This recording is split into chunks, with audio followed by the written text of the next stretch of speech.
Eating this junk అని మాట్లాడుతుందన్నమాట.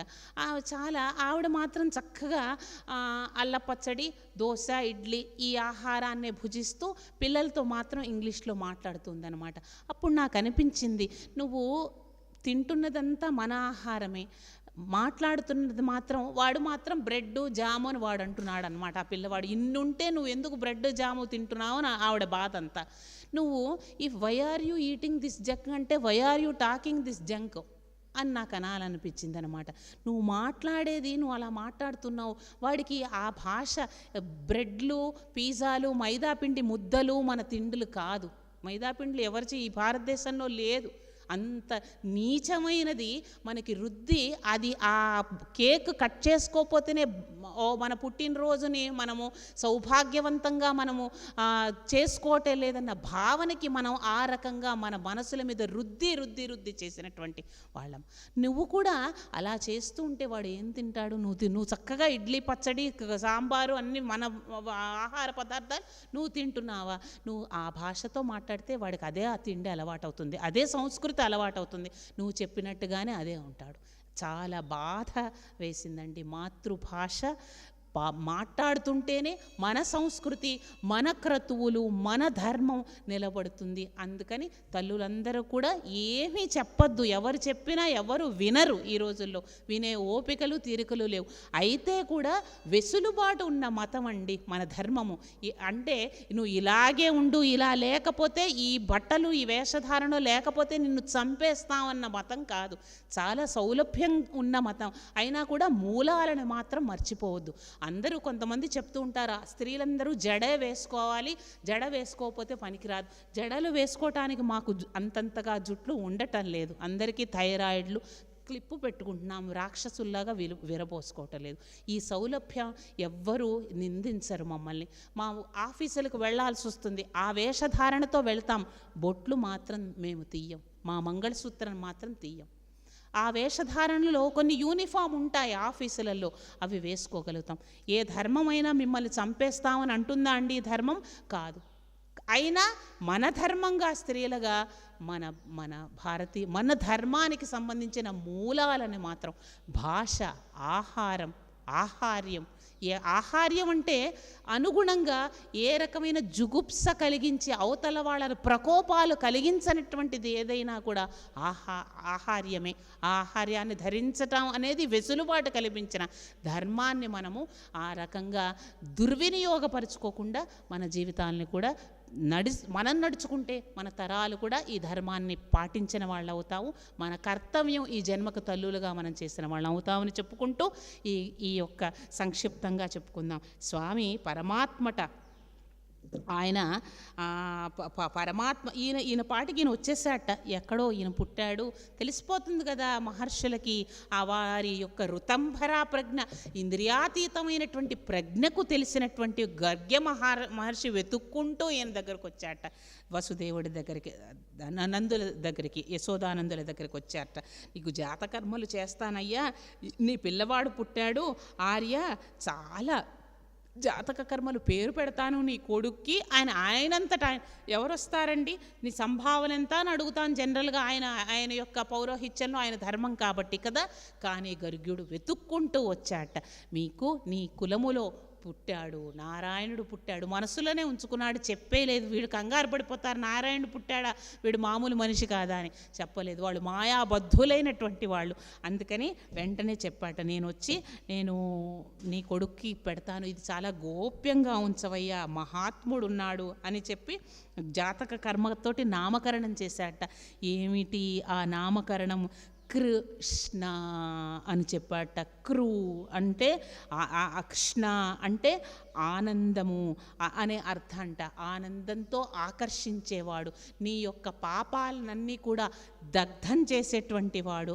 అలాంటి పేరు నీ కొడుకుకు పెడుతున్నాను కృష్ణ అని చెప్పి పెట్టడం జరిగిందిట. చాలా సంతోషించారు. నిన్ను ప్రేమించువాడు అప్పుడు చెప్పాట, మాయ వలన ఆ పిల్లవాడికే చెప్పాట, పసిపిల్లవాడికి గర్గుడు ఏమని అంటే, నిన్ను ప్రేమించేవాడు మాయ వల్ల కలిగే దుఃఖాలను పొందడు, నిన్ను ద్వేషించేవాడు సమూలంగా నశిస్తాడు అని కూడా చెప్పి, చాలా ఎంత ప్రేమండి మహర్షులకి. నిన్ను పట్టుకున్న వాళ్ళు, నీ నామస్మరణ పట్టుకున్న వాళ్ళు, నిన్ను ఆరాధించే వాళ్ళు కడతేరతారయ్యా, నిన్ను ద్వేషించేవాళ్ళు నశిస్తారని నామకరణం చేయటానికి వచ్చినటువంటి గర్గ మహాముని వచ్చి చెప్పటం జరిగిందిట. అయితే ఈ రకంగా గర్గుల వారి చేత నామకరణం పెట్టుకున్నటువంటి స్వామి ఏమి చేస్తూ ఉన్నాడో చాలా ఆయన యొక్క చిలిపి లీలని మనము చూడకపోతే ఇంకా చాలా మనము కోల్పోతాం, ఆనందాన్ని కోల్పోతాం. కాబట్టి ఆయన యొక్క ఒక చిన్నారి కృష్ణయ్య చేసినటువంటి చిలిపి లీలలను మన పోతన గారి ఆధారంగా కొన్ని మచ్చుకకి ఈరోజు తెలుసుకునే ప్రయత్నం చేద్దాం. అయితే ఏం చేశాట స్వామి అంటే, అయి దేవా పురా కిల త్వయి స్వయముత్తానసయే స్తనందయే పరిజృంభణతో వ్యపావృతే వదనే విశ్వమచష్ట వల్లవి. స్వామి, నువ్వు చాలా ఎప్పుడూ కూడా యశోద దగ్గరే ఉంటావుట.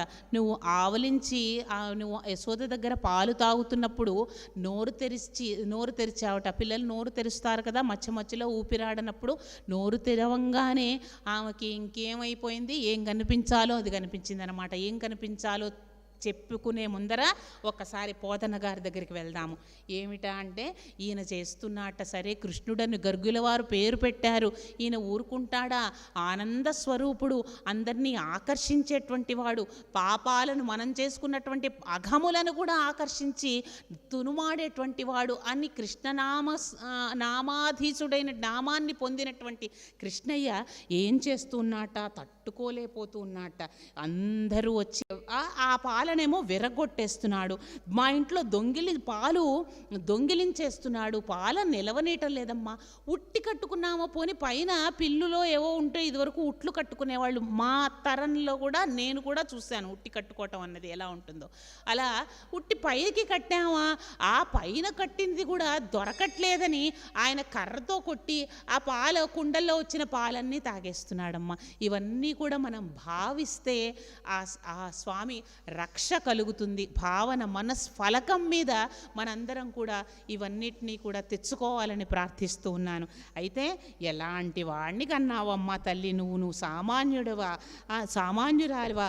ఏమని చెప్తున్నాడు అంటే, పేరిన నేతులు చూరలను వెన్నెల చున్నెలను పొంచి పులిపాలు పెరుగులు మించు మీగడలు వంచి వరల వంచేన కంచపుటుట్ల మీగడలు అని చెప్పి అన్నమయ్య చెప్పినట్టుగా ఆయన చూడవమ్మ యశోదమ్మ అని చెప్పుకుంటూ ఉన్నాడు. అందరూ వచ్చి చెప్పుకుంటూ ఉన్నారట. పొంచి పులిపాలు మీగడలను బతకనీయటం లేదమ్మా, మా యొక్క ఈ పెరుగు ఇవన్నీ తాగేసి ఆయన తినేసి వచ్చి కోడలు మూతికి రాసేస్తున్నట్ట. అత్తగారు వచ్చి మొత్తం నువ్వే తినేసావా అని చెప్పి ఆమె తిడుతోందిట. ఈ పుల్లలు పెట్టడం ఏమిటో, ఈ ఒకళ్ళింట్లో ఉన్న పాలు పెరుగు అన్నీ తినేసి ఆ కడవలన్నీ తీసుకెళ్ళి పక్క వాళ్ళ ఇంట్లో పెడుతున్నట్ట. వీళ్ళు ఏమనుకుంటారు, వాళ్ళే దొంగిలిచ్చేశారని అనుకుంటారు. ఇలాంటివన్నీ చేస్తున్నాడమ్మా ఈ చిలిపి కృష్ణయ్య అని చెప్పి అందరూ ఘోష పెడుతూ ఉన్నారట. తీయటి పద్యం, తెలుగులో ఈ భావం కన్నా కూడా పోతన గారి యొక్క రుణం మనం తీర్చుకోవటం కోసం ఈ పద్యాన్ని మనం చెప్పుకుందాం. ఓయమ్మ నీ కుమారుడు మా ఇండ్లను పాలు పెరుగు మననీయడమ్మా, బతకనీయడమ్మా, పాలు పెరుగును నిలవనీయడమ్మా, పోయదమెచ్చటికైనను మాయన్నల సురపులాన మంజులవాణి. మా వల్ల కావటం లేదమ్మా, మేము వెళ్ళిపోతాం, మా భర్తలతోటి అందరితోటి గోవుల మీద ఇవి అన్నీ కూడా నిలవనీయటం లేదు, ఎక్కడికైనా వెళ్ళిపోతామమ్మా అని చెప్పుకుంటున్నారట. ఈవిడేమంటోంది, ఈవిడ తల్లి తల్లి కదండి చాలా పొజెసివ్గా. అంటే ఈ మన యశోద మాతృత్వానికి మన మాతృత్వానికి తేడా తెలుసుకోవాలి. మన పిల్లల మీద ఎవరైనా వచ్చి చాడీలు చెప్పంగానే మనం ఇంతెత్తును లేస్తాం. మనం అందరం కలియుగంలో తల్లులం, ఆమె ద్వాపర యుగంలో తల్లి. ఆ తేడా తెలుసుకోవాలి. ఆమె పరబ్రహ్మకు తల్లి, మనం పరబ్రహ్మల్ని కనలేదు. అందుకని సమర్థించుకోకుండా ఒకసారి మన పిల్లవాడు ఏం చూసుకోవాలో, కలియుగంలో తల్లులం కాబట్టి వాళ్ళని మనం ధృతరాష్ట్ర తల్లులం అయిపోతాం. ధృతరాష్ట్రుడు ఎట్లా వెర్రి ప్రేమ చూపించి అధోగతి పాలు చేశాడో పిల్లల్ని, అలా కాకుండా మనం మాత్రం విచక్షణతోటి ఎవరైనా కంప్లైంట్ చేస్తే మన పిల్లల్ని మనం చూసుకోవాలి. ఆవిడ మాత్రం బుజ్జి కృష్ణయ్య నారాయణుడి తల్లి కదా, ఆమె మాత్రం నావాడే, నేను గనక ప్రేమగా చూసుకోకపోతే నారాయణుడు నన్ను వదిలి వెళ్ళిపోతాడు అనుకుందేమో, వెంటనే సమర్థింపుకు దిగిందనమాట. అన్యమెరుగడు తరయంత నాడుచుండు మంచివాడితడు ఎగ్గులు మానరమ్మా. మంచివాడమ్మ నా పిల్ల, కానరటే పెంచరటే మీరు కటకటా బిడ్డలను. మీరు కనలేదా పిల్లల్ని? కటకటా బిడ్డలను అన్నమయ్య స్వామి అంటాడు. మీ వలనే కంటి, నేను కూడా మీలాగే కన్నానమ్మా పిల్లవాడిని, అంతటి పిల్లవాడిని అని చెప్పి తగులాడుతోందిట. అంటే ఎగ్గులు మానరమ్మా అంటున్నారు పోతన గారు. ఇవన్నీ చెప్తున్నారు మీరు, అన్నీ కూడా అసూయతోటి మా పిల్లవాడి గురించి చెప్తున్నారు. రామలార త్రిలోకాభిరామలార తల్లులార గుణవతీమ తల్లులార. మళ్ళీ పొగుడుతోంది, మరీ కోపం రాకుండా, గుణవతులమ్మా, కొంచెం అర్థం చేసుకోండి అమ్మా, పిల్లవాడమ్మా వాడు, ఇలా ఏం చేసినా నువ్వు ఇదవ్వకమ్మా అని చెప్తోందనమాట. అయితే వాళ్ళు ఈ కోపంతో ఏం చేశారు, ఈ పిల్లలందరూ కూడా ఈయన బాధ భరించలేకపోతే, అమ్మ నీ కొడుకు వచ్చి మన్ను తిన్నాడు అని చెప్పారట. అప్పుడు ఈమెకు బాధేసింది. కొడుకు ఏదన్నా మన్ను తిన్నాడంటే బాధేస్తుంది కదండి, ఇన్నున్నాయా పాలు, గోకులానికే రాజాధిరాజులాగా మీ నాన్నగారు ఇంత పాడి పంట అన్నీ ఉంటే నీకేం కర్మరా నాయన మట్టి తింటానికని బాధేస్తుంది కదా. యశోద వచ్చి అడిగిందిట, మన్నేటికి భక్షించద మన్యములేల నీవు మన్నింపవు నీ అన్నము సకులను చెప్పెద అన్నా మన్నేల మరి పదార్థము లేదే. ఏన్నా మన్నెందుకు తిన్నావు నాన్న, మన్ను తప్పితే ఇంకేమీ లేదా అని అడిగిందిట. ఎందుకు తిన్నావు, వాళ్ళందరూ వచ్చి చెప్తున్నారు మట్టి తిన్నామని అంటే, అమ్మా మన్ను తినంగనే శిశువునో ఆకంటినో వెర్రినో నవ్వంచూడకు వీరి మాటలు మదిన్నీవ కొట్టంగ నీరి మార్గము ఘటించి చెప్పెదరు కాదేనిన్ మదీయాస్యం గదమ్మా గ్రాణము చేసి నా వచనములు తప్పెన దండింపవే. అమ్మ వాళ్ళు ఊరికే చెప్తున్నారమ్మా, మన్నింపదగు, నేను చిన్న పిల్లవాడిని కదా, నన్ను నువ్వు అలా చెయ్యొద్దమ్మా, నేనేమీ తినలేదమ్మా అని చెప్పి ఆయన చెప్పుకుంటూ ఉన్నట్ట. ఇలా ఒకలీల స్వామి అంత మహాద్భుతమైనటువంటి ఆ పరబ్రహ్మ ఇన్ని లీలలు చూపిస్తూ ఉన్నట్ట. అయితే ఇలా మచ్చుకకి మనం చెప్పుకున్న తర్వాత ఇంకొక అతి గొప్ప వర్ణనకు ఒక కథ కూడా మనము చెప్పుకుని ఒక రాసలీలతోటి ఈరోజు ముక్తాయింపు చెప్పుకుందాం.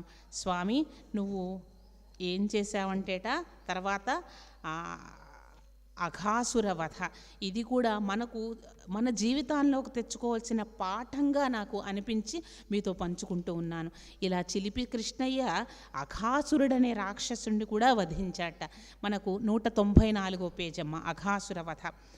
కదాచన వ్రజశిశుభిః సమం భవాన్ వనాశనే విహితమతి ప్రగేతరాం సమావృతో బహుతర వత్సమండలై సతేమనైర్న నిగమదీశ జేమనై.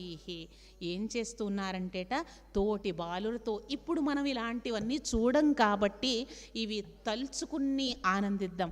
పిల్లలకి ఇలాంటి ఆటలు ఇలాంటి వాతావరణం లేదు కాబట్టి మనమన్నా కనీసం తలుచుకుని ఆనందించి వాళ్ళకు వస్తాయేమో తర్వాత సంగతి చూద్దాం. అందరూ ఆడుకుంటున్నారట, వనభోజనాలకి వెళ్ళారట కృష్ణయ్యతో పాటు అందరూ కూడా. ఆవులు దూడలు వెంట పెట్టుకుని వెళ్ళారట. వనాల్లో వెళ్ళాక కూరలు పచ్చళ్ళు పెరుగులు మొదలైనవి ఇవన్నీ తింటూ ఉన్నారట. అక్కడ పెరుగు ముద్దలు మధ్యలో మాగాయ ముక్కలు నంచుకున్నారట. అందరికీ వెంటనే ఒక సందేహం రావచ్చు, వ్యాసుడు ఇక్కడి వాడు కదా, ఇదంతా జరిగింది ఎక్కడో అప్పుడున్న యూపీలో, అందరు అప్పుడు మాగాయ ముక్కలు ఇవన్నీ తెలుగు వాళ్ళకి మాగాయ ముక్కలు పెరుగు ముద్దలు నార్త్ ఇండియన్స్ తినరు అన్న ఆలోచన వస్తుంది కదండి. అలాగే మనకు ఏమిటంటే స్వామి యదన్నావై దేవతాః, ఎవరి అన్నం అన్నము వారికి వారు దేవతలకు నివేదిస్తారన్నట్టుగా పోతన గారికి తెలిసినవి పెరుగు ముద్దలు, మాగాయ చద్దులు, మాగాయ ముక్కలే. మనకు రామాయణ కల్పవృక్షంలో కూడా మనకు విశ్వనాథ వారు రాముడు చాలా ఆవకాయ ఆస్వాదించాడు అని చెప్పగా విన్నా నేను కూడా. అంటే ఎవరు తినే ఆహారాన్ని వాళ్ళు నివేదిస్తారు. వ్యాస భాగవతంలో వేరే రకంగా ఉండవచ్చు. ఆయన మాత్రం చాలా అందరితో వెళ్ళి పెరుగు చద్దులతో పాటు వెళ్ళాట, పచ్చళ్ళు నంచుకుంటూ. అప్పుడు ఏమైందిట అంటేట, ఒక పెద్ద కొండ చిలువ అడ్డంగా పడుకోనుందిట. అడ్డంగా ఒక అజగరము పడుకుని ఉండేసరికి ఈ పిల్లలందరూ సరదా కదా ఏమవుతోందో అని చెప్పి అందరూ దాని నోట్లోకి వెళ్ళిపోయారట. ఆ అజగరంలోకి వెళ్ళిపోయేసరికి ఏమైంది, అజగరంలోకి వెళ్ళిపోతే, ఒక కొండ చిలువలోకి వెళ్ళిపోతే పిల్లలందరూ బయటికి అదేదో జారుడు బల్ అనుకున్నారట వాళ్ళంతా. పిల్లలంతా వెళ్ళేసరికి అందులో ఇరుక్కున్నారు, రాలేకపోయారు. ఈ ప్రపంచం కూడా అంతే, మనం కూడా అలాగే వస్తాం, అందులోనే ఇరుక్కుపోతాం, ఇంద్రియ బద్ధులం అయిపోతాం, గిలగిలా కొట్టుకుంటాం, మాయాభరితమైనటువంటి ప్రపంచంలో నుంచి బయటపడలేం. అది మనకు సంకేతంగా ఈ అజగర రూపంలో, కొండచిలువ రూపంలో ఈ కథగా మనకు భాగవతకారుడు చెప్పాడా అని అనిపిస్తోంది. అంతే కదండి. నాదే అనుకుంటాం, వచ్చాము ఎలా వచ్చామో ఎందుకు వచ్చామో తెలీదు, కారణం తెలియదు. కారణాతీతమైనటువంటి వాడి గురించి మనం ఆలోచించకుండా మాయాబద్ధులం అయిపోతాం. పిల్లలు కూడా అది జారుడు బల్ల ఆట అనుకున్నారట. మనం కూడా అంతే అనుకుంటూ ఉంటాం, ఆట అనుకుంటుంటాం, అన్నీ నెత్తినేసుకుంటుంటాం, పూసుకుంటాం, రాసుకుంటాం, వదిలించుకోలేం. అలాగే చిక్కుకున్నారట, మనం కూడా చిక్కుకుంటాం. ఏమవుతుంది, సహచరుడుగా పరమాత్ముడే ఉన్నాడా, రక్షిస్తాడు. ఆయన ఈ పిల్లలతో ఆడుకుంటూ ఉన్నటువంటి వాడు ఏం చేశాడు, వచ్చి వాళ్ళందరినీ కూడా ఆ అజగరంలోకి ఆయన ప్రవేశించి దాన్ని కూడా తన శరీరాన్ని విపరీతంగా విస్తృతంగా వ్యాప్తం చేశాట. ఆ యొక్క అజగరం చీలి పడిపోయింది. ఆ యొక్క అఘాసురుడు అనేటువంటి రాక్షసుడు సంహరించబడ్డాడు. ఆయననే ఆశ్రితమై ఉన్నామా, ఆశ్రయం చేసుకుని ఉన్నామా, ఈ యొక్క ప్రపంచం అనే అజగరం అనే మాయ విడిపోతుంది, అది ఛేదించబడుతుంది. ఎలా స్వామి అందులో ప్రవేశించి తన యొక్క శక్తిని విజృంభింపచేసి ఆ యొక్క అజగర శరీరాన్ని ఆయన మృతం చేశాడో, ఆయనని ఆశ్రితలమైతే ఈ ప్రపంచపు మాయ కూడా ఛేదించబడుతుంది అనటానికి ప్రతీకగా, సంకేతంగా ఈ యొక్క గొప్ప కథను కూడా మనం తీసుకోవచ్చు. ఇంకా అంత అంతరార్థం. అయితే ఈ యొక్క నారాయణీయంలో అన్నీ చెప్పుకోలేకపోయినప్పటికీ ముఖ్యమైనటువంటి తీపి మాధుర్య భరితమైనటువంటి కొన్ని ఘట్టాలుగా మనం ముక్తాయింపుగా ఈ రోజుకి చెప్పుకుందాం. అదే రాసలీల, రాసక్రీడ, కృష్ణ పరమాత్మ సలిపినటువంటి రాసక్రీడ 235వ పేజీలో అందరూ కూడా కాత్యాయని వ్రతం చేశారట. తననే కావాలి భర్తగాని గోపికలందరూ చేశారట ఆయననే. అయితే అందరికీ తెలిసిన విషయమే, వారందరూ కూడా నదులలో వివస్త్రలుగా స్నానం చేయకుండా ఉండాలి అన్నది శాస్త్రవిధి. దాన్ని ఉల్లంఘించి చేయటం వల్ల, వారికి పాఠం నేర్పించటం వల్ల ఏ రకమైన ప్రత్యవాయ దోషం, ఏదైనా కూడా పూజ చేస్తున్నప్పుడు వెంటనే తెచ్చిపెట్టుకోకుండా మనము మన పాలు, పెరుగు, పంచామృతాలు లేకపోతే అవన్నీ కూడా బద్ధకం వల్ల తెచ్చిపెట్టుకోకుండా అవసరార్థాన్ని అక్షతాన్ని సమర్పయామి అన్నామనుకోండి, తప్పకుండా దోషం కలుగుతుంది అని శాస్త్రవిధి. ప్రత్యవాయ దోషం అంటాం. అలా కావాలని చేయకూడదు. అన్నీ శ్రద్ధగా చేశాను, ఎవరినైనా ఇంటికి పిలిపించి అయ్యో పొరపాటును మర్చిపోయానండి మీకు తిండి పెట్టడం అని అంటే ఎలా ఉంటుంది చెప్పండి. మనకు అలా అన్నారనుకో ఏమైపోతుంది, వేరే ఊరు నుంచి వచ్చాము, అయ్యో మర్చిపోయామండి ఈరోజు ఏం పెట్టం మీకు అంటే ఎలా ఉంటుందో అలాగే స్వామిని కూడా అన్ని ఆవాహన చేసి సమర్పించకపోతే దోషం వస్తుంది కదా. లేదు, అందుకని చెప్పి మనకు ప్రత్యవాయ దోషం అంటాం. ఏమీ లేనప్పుడు, పొరపాటు జరిగినప్పుడు అవసరార్థాన్ని అక్షితాన్ని సమర్పయామి అనుకోవచ్చు. వీళ్ళు ఏం చేశారట, ఆ మైమరుపులో ఈ గోపికలందరూ కూడా వివస్త్రలుగా ఆ నదిలో స్నానం చేయటం జరిగింది. మరి పరమాత్ముడితో సహచర్యం కదా, ఆయన గురువు కూడా కదా, గురుతమో దామ పితామహ కదా, గురువులను మించినవాడు కదా, వాళ్ళకి బోధ చెయ్యాలి కదా. అందుకని అది తెలియపరచడం కోసం వారి యొక్క చీరలన్నీ తీసుకొచ్చాడు స్వామి. తర్వాత మనందరికీ తెలిసిన విషయమే, ఆయన ఆ చీరలు తెచ్చి, మీరు వస్తే నేను భర్తను కాబట్టి మీరు నా దగ్గరికి ఈ రకంగా వచ్చి చీరలు తీసుకున్నట్టయితే మీ యొక్క ఆ ప్రత్యవాయ దోషం పోతుంది, కాచాయని వ్రతం మీరు చేసిన ఫలితాన్ని పొందగలుగుతారని ఉద్బోధ చేశారు. అయితే స్వామి కాచాయని వ్రతం ఫలితంగా మీకు నేను సంపూర్ణంగా మీవాడనవుతాను, ఒక పున్నమి నాటి రాత్రి యమునా తీరాన్ని మీరు మనందరం సమాగమం అవుదామని గోపికలందరికీ స్వామివారు చెప్పడం జరిగింది. ఆయన వేణువును వాయిస్తూ ఉన్నారట, నాద లోలుడు ఆయన మురళీనాదాన్ని వినిపిస్తూ ఉన్నారట. వెన్నెల రాత్రి ఆ వేణువును మ్రోగిస్తున్నప్పుడు ఎలా ఉంది అంటేట, ఆ ఆరోహణ స్వరాల యొక్క ఆరోహణ అవరోహణకు లోకమంతా ఆనందమయం అయిపోయిందిట. ఈ లీలలన్నీ కూడా ఎవరి పాటికి వారు చదువుకొని ఆ యొక్క తన్మయీ భావనలో మైమరచిపోవాల్సినటువంటి లీలలండి. తప్పకుండా ఈ యొక్క నారాయణ పారాయణం చేస్తున్న మీ అందరూ కూడా ఈ 65వ సర్గ నుంచి ఈ మళ్ళీ కృష్ణుణ్ణి గోపికలు అన్వేషణ వరకు తప్పకుండా అర్థాన్ని చదువుకొని మైమరచిపోవలసిందిగా. ఎందుకంటే పరమాత్మను ఈ రకంగా ప్రేమ భావనతో గోపికా హృదయంతో పొందటం అనేది అతి ఉత్తమమైనటువంటిది అని మన భక్తిలో చెప్పబడింది. స్వామిని చాలా గోపికా హృదయంతో కనుక ఉన్నామా స్వామి తొందరగా మనకు సాక్షాత్కారం అవుతుంది. అందుకని ఈ లీలలను మాత్రం తప్పకుండా ఈ దశకాలను మాత్రం తప్పకుండా అర్థాన్ని చదువుకోవలసిందిగా మీకు విన్నవిస్తూ ఉన్నాను. ఆ శ్యామ సుందరుడి మురళీ గానంతో గోపికలు అందరూ కూడా ఇంట్లో పనులు చేసుకోవటం మానేశారటండి. అంత విహ్వల స్థితి మనకి ఎప్పుడు వస్తుందా అండి? సులువుగా వస్తుందా? మనం అన్నీ ఉన్నవి ఉన్నట్టు ఎవరి వాళ్లను వాళ్ళు మర్చిపోయి వెళ్ళిపోవటం అనేది జరుగుతుందా? కాశీకి వెళ్ళినా వెంటనే ఫోన్ చేస్తాం, ఆ తలుపు పక్క పని మనిషి వచ్చిందా లేదా, లేకపోతే మన వాళ్ళు పక్క పనమ్మాయి నేను చెప్పినట్టుగా దానికి రోజు టిఫిన్ పెడుతున్నాను నీళ్లు పోస్తుందా లేదా మొక్కలకి, కాశీ వెళ్ళామా, పరమక్షేత్రమా, ఎప్పటికీ భూమి అంతరించిపోయినా ఉండిపోయే క్షేత్రము కాశీ అంటామే. అక్కడికి వెళ్ళినా కూడా అవి మనల్ని వెంటాడే వేధిస్తూనే ఉంటాయా? అలాంటి వీరు ఎంత వాళ్ళు మహర్షులు కదా, పూర్వజన్మలో సామాన్యులు కాదు కదా, ఆత్మోన్నత కలిగినటువంటి వాళ్ళు కదా, ఈ జన్మలో గోపిక ఉపాధి తీసుకున్నటువంటి వాళ్ళు కదా. అందుకే వాళ్ళకంత వాళ్ళ చిత్తులయ్యి వారు వేణుగానానికి అంతా మర్చిపోయారట. పనంతా కూడా మోహితులై సమస్త కార్యాలను వదిలిపెట్టి వెళ్ళిపోయారట. తమను తాను అలంకరించుకోవటం మర్చిపోయారట. వేణుగానం సోకగానే ఎలా ఉన్నారంటే సగం అలంకరించుకున్నారట. మనం పొరపాటును కూడా అలా చెయ్యం కదండి.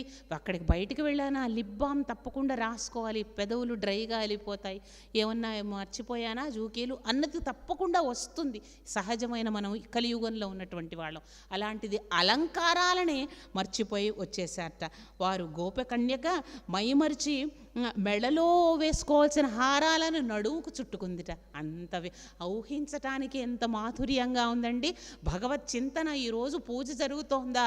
తప్పకుండా ఎన్ని కథలు ఈరోజు పారాయణ అంటే ఎన్ని చెప్తూ ఉంటారో. మా ఊర్లో కూడా నారాయణ పారాయణ చేసుకుందామండి, ఏదన్నా పారాయణ అనగానే ఈరోజు పిల్లవాడికి అది, మా వారికి అది, అవన్నీ కూడా మనం చేసుకోగలుగుతాం. ఎన్నో కార్యక్రమాలను ఒక 12 గంటల జీవితంలో, రోజుకు 12 గంటలే కదా మన జీవితంలో చేసుకుని సమర్థవంతంగా చేస్తున్న స్త్రీలు పురుషులు చాలామంది ఉన్నారు. వారిని ఆదర్శంగా తీసుకొని మనం కూడా మన టైం టేబుల్ ప్రకారం చేసుకోవాలి. దైవ చింతనని మాత్రం మాత్రం పక్కన పెట్టకూడదు. నేను అప్పుడప్పుడు నా మీద నేను సానుభూతి చూపించుకుంటూ ఉండేదాన్ని. అయ్యో నేను చాలా పనులు చేసేస్తున్నాను అంటే సెల్ఫ్ పిటి అనమాట, ధర్మరాజుకు వచ్చినట్టుగా. నేను కూడా అనుకుంటా, అయ్యో ఇన్ని పనులా, నేను చాలా బాధపడిపోతున్నాను. ఒకసారి మా బాగా మిత్రురాలైనటువంటి కార్డియాలజిస్ట్ డాక్టర్ గారి దగ్గరికి వెళ్ళటం జరిగింది. పెద్ద ఇల్లు, అంతఃపురం లాంటి ఇల్లు. ఆయన ఇద్దరు భార్యాభర్త. అయినా కూడా ఆవిడ ఇంటిలో గోకులంలాగా కృష్ణుడిని పెట్టుకుంది. వాటన్నిటినీ చూసుకుంటుంది. మా బెంగళూరులో టాప్ రేటెడ్ కార్డియాలజిస్ట్ ఆవిడ. విపరీతమైన ఒత్తిడి ఉంటుంది డాక్టర్గా అన్ని పనులు నిర్వర్తిస్తుంది. మళ్ళీ సంగీతం పాడుతుంది, కర్ణాటక సంగీతం. 4-5 క్లినిక్లలో పేషెంట్లను చూస్తారు. ఇంట్లో ఇంత అందంగా ఇల్లు పెట్టుకున్నారు, కృష్ణుణ్ణి పెట్టుకుంది ఇల్లు. అప్పుడు నిజంగా పాఠంగా అనిపించిందండి. అన్నీ చేయగలుగుతాము. చాలా వివేకం నాకు ఇవ్వు, తెలివి ఇవ్వు స్వామి, నా టైం టేబుల్ నేను చేసుకోవడానికి అనుకున్నాము. అన్నీ చేయగలుగుతాం. బాలసుబ్రహ్మణ్యం గారు చేయలేదా అండి? ఒక పని చేశాడా? ఆయన గాయకుడు మాత్రమేనా? 100 పనులు రోజు మొత్తం మీద చేయలేదా? ఇలాంటి వాళ్ళని ఆదర్శంగా తీసుకోవాలి. చేసుకుని తప్పకుండా దైవ కార్యము, దైవ చింతన మాత్రము గడపని రోజుగా మాత్రం ఉండకూడదు. వీరు కూడా అలాగే నడుము కట్టుకోవాల్సినవి మెడలో వేసుకోవాలకి నడుము కట్టుకున్నారట. వారందరి చిత్తము ప్రేమస్వరూపుడు అయినటువంటి కృష్ణ పరమాత్మ మీదే పరమహంసలలాగా పరిగెత్తుకుంటూ వచ్చేస్తున్నారు అని చెప్పాడు నారాయణ భట్టాద్రి. వాళ్ళందరూ కూడా పరమహంసలే కదండి. ఆ చిత్తమంతా కూడా స్వామిలో ఐక్యమైపోవాల్సినటువంటి జీవులే. వాళ్ళందరూ వచ్చారు. అలాగే స్వామి వారందరికీ కూడా వేణుగానాన్ని వినిపించిన తర్వాత ఆ స్వామి చేరంగానే వారికి మాత్రం ఒక్క అలసత్వం వచ్చిందిట. మా ప్రేమకి ఆయన దగ్గరైపోయాడు అని అనిపించిందిట. అంటే చిన్న లేశమాత్రమైనటువంటి గర్వం వచ్చిందిట. మనకు కూడా అంతే కదా. స్వామికి గణపతికి కొబ్బరికాయ కొట్టంగానే మన కోరిక తీరిపోయింది. కొడదానిలే, తర్వాత ఇంకోసారి ఇంకో కోరిక వచ్చినప్పుడు చూద్దాంలే, ఆయన అప్పుడు వెళ్దాంలే ఆయన దగ్గరికి అనుకుంటాం కదా. అలాగే అనమాట. ఇది రాకూడదు అని చెప్పటం కోసం మనకు ఈ పాఠం. అమ్మా, ఇంత గొప్ప ప్రాంగణం నాకు ఇక్కడ నిర్వాహకులు చెప్తూ ఉన్నారు. మన శ్రీ శ్రీ శ్రీ విధుశేఖర భారతీ తీర్థ స్వామి మన ధర్మానికే గురువు, జగద్గురువు అయినటువంటి వారు చెప్పారుట, ఇది 2వ శృంగేరి అని. ఇంతటిది మీరందరూ ఎంత పుణ్యం చేసుకున్నారో. ఇక్కడ పనిచేస్తున్నటువంటి 18 సంవత్సరాలుగా పనిచేస్తున్నటువంటి శ్రీ రామాంజనేయులు గారు కూడా ఆయన యొక్క ఇక్కడ రావటానికి గల నేపథ్యాన్ని పొద్దున ఆయన పంచుకుంటుంటే నాకు మనసు కళ్ళ నీళ్లు ఆగలేదు. ఇది పుణ్యాన్ని సంపాదించుకోవటం చాలా సులువైన ప్రదేశం ఇది. ఇందులో అడుగుపెట్టి అమ్మవారిని దర్శించుకుంటే చాలు అని ఆయన నోటి నుంచి వచ్చిన మాట సామాన్యమైన మాట కాదు కదా. తప్పకుండా వారంలో ఒక్కసారైనా, ఎన్నో పనులు, ఒత్తిడి అందరికీ ఉంటాయి జీవితంలో, తప్పకుండా మీరు మీ స్నేహితులు అందరూ కూడా ఈ ప్రాంగణంలో వచ్చి అమ్మవారి దయకు పాత్రులయ్యి నమస్కరించి గణపతిని విఘ్నాలను తొలగించవయ్యా అని వేడుకొని వెళ్ళవలసిందిగా విన్నపం చేసుకుంటూ ఉన్నాను. అహంకారము ఎప్పటికీ దేవుడి విషయంలో రాకుండా ఉండాలి అన్న యొక్క బోధ మనకు ఇందులో కనిపిస్తుంది. అనుకున్నట్ట వచ్చేసాడు చక్కగా. మేము ఇంత పరిగెత్తుకుంటూ వచ్చాము, అందుకని ఆయన కూడా వేణువుతోటి మా దగ్గరికి వచ్చాడు అని అనుకున్నారట. పాఠం చెప్పదలుచుకున్నాడు. భాగవతంలో రాధ మనకు కనిపించదు. వ్యాసుల వారు అంతర్గతంగానే రాధాశక్తి ఉంటుంది. ఇక్కడ నారాయణ భట్టాద్రి మాత్రం రాధాదేవి ఈ గోపికలలో కూడా చెలికత్తగా ఉంది అని ఈ సర్గలో మనకు చెప్పటం జరిగింది. గొప్ప విషయాన్ని. అయితే వెంటనే ఇలా ఉందా, అహంకారాన్ని స్వామి తొలగిస్తాడు, ఆయన గురువు కదా, బాగుపరిచేవాడు కదా, వెళ్ళిపోయాట. ఈ వీళ్ళు ఇలా అనుకుంటున్నారని. అంతే, అంత ప్రేమించినటువంటి వాళ్ళని వాళ్ళు మరపు కలిగించినటువంటి కృష్ణ పరమాత్మ వెళ్ళిపోయేసరికి ఏమైంది, మళ్ళీ బాధపడుతూ ఉన్నాడు. ఎలా బాధపడుతూ ఉన్నారు అంటే వాళ్ళుట, హా చూత, హా చంపక, కర్ణికార, హా మల్లికే మాలతి బాల్యవల్య, కిం వీక్షితో నో హృదయైకచోర ఇత్యాది తాస్మృత ప్రవణ విలేపు.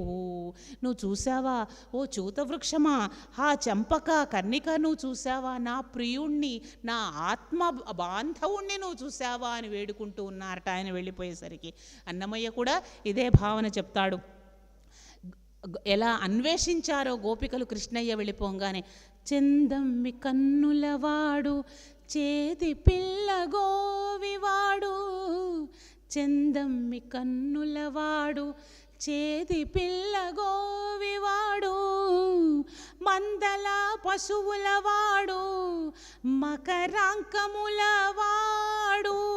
మందల పశువులవాడు, మకరాంకములవాడు, ఇందువచ్చ కంటిరా ఏమిరే అమ్మా, వలచి వచ్చి తినేను వానికి గాను.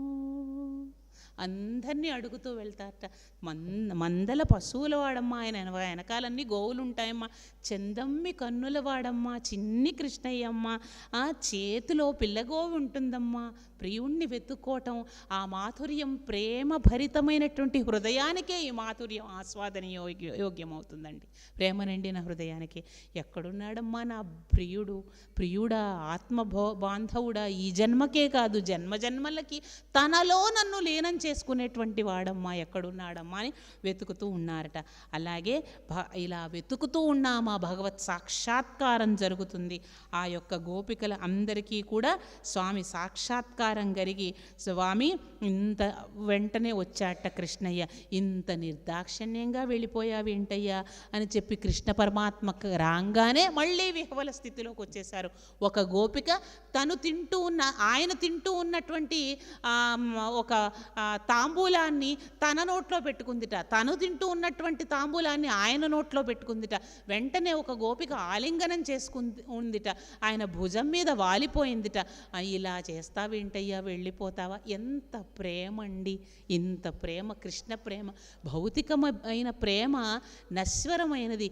చాలా సమస్తాన్ని మనస్ఫూర్తిగా మనం అందించి ఎవరిని ప్రేమించినా మళ్ళీ వాళ్ళ దగ్గర నుంచి మనకంత ప్రేమ రాదు. భగవంతుడి మాత్రమే అది ఒక గోడక కొట్టిన మేకులాగా సులువుగా అర్థమవుతుంది ఉపమానం అని చెప్పటం జరుగుతుంది.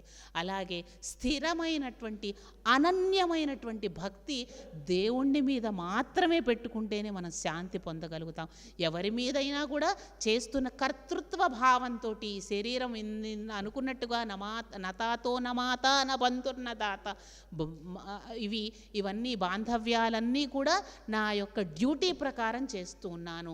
గతిస్త్వం ఏకా భవాని, అమ్మా నువ్వు మాత్రమే దిక్కు అని మనసులో నింపుకొని శరీరంతో కర్తృత్వంతో చేస్తే మాత్రమే శాంతి కలుగుతుంది. ఈ ప్రేమంతా వారి యొక్క పరిపూర్ణమైనటువంటి కలశంతో కలశంతో నింపినటువంటి ప్రేమంతా కృష్ణ పరమాత్మ మీద అభిషేకిస్తూ ఉన్నారు గోపికలు. మనందరి హృదయం కూడా అలాగే స్వామికి అభిషేకిస్తూ ఉన్నప్పుడు రాసకేళి స్వామితో వారిని నిర్వహించడం జరిగింది. ఆ రాసకేళి అంటే అదొక రాసము, ఒక నృత్య ప్రక్రియగా చెప్పబడుతుంది. అద్భుతమైనటువంటి రాసము ద్వారా వారిని అందరినీ కూడా స్వామి తనలోకి లీనం చేసుకోవటంతో మనకు ఈ యొక్క ఈ భావన మనకు ఈ దశకాలలో చెప్పబడింది. రాధే శ్యామ రాధే శ్యామ రాధా మాధవ రాధే శ్యామ రాధే శ్యామ రాధే శ్యామ రాధా మాధవ రాధే శ్యామ ఆది నారాయణ రాధే శ్యామ అనాది పురుష రాధే శ్యామ రాధే శ్యామ రాధే శ్యామ రాధా మాధవ మేఘశ్యామ.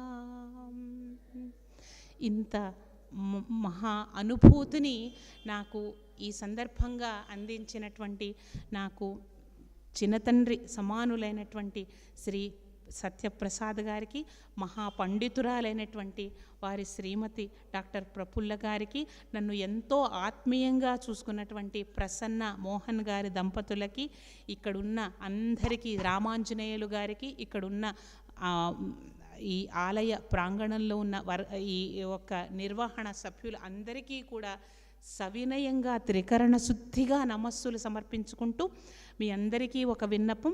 ఇప్పటికీ 3వసారి నన్ను ఈ అమ్మవారు ఈ ప్రాంగణంలోకి అడుగుపెట్టే విధంగా చేసింది. నేను నా సంకల్పాన్ని, నా కోరికను మీ అందరికీ అమ్మవారి సమక్షంలో విన్నపం చేసుకుంటూ ఉన్నాను.